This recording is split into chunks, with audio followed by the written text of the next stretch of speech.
来继续来看这个台湾国际美容展览会，今仔日开始开放，予一般的民众会当来入场。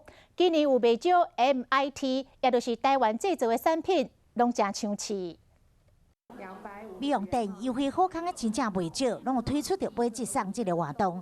美容沙龙店上爱用的保养品牌，不管是抹身躯的，也是抹手的，拢总是细节起跳，互袂少消费者拢是如行李箱来款货。因为等一下会买很重的东西，所以拖行李箱比较不会重。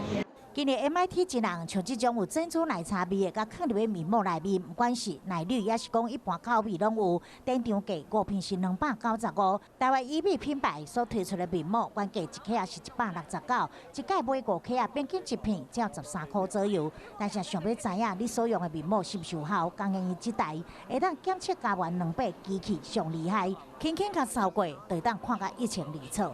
医生说它可以增加真皮层的胶原蛋白，那我们这个也可以测它使用前跟使用后。另外来美容店抢售会，也阁有精送品，像耍游戏精准7到10秒，都会当摕到这款价值19800量化精华液。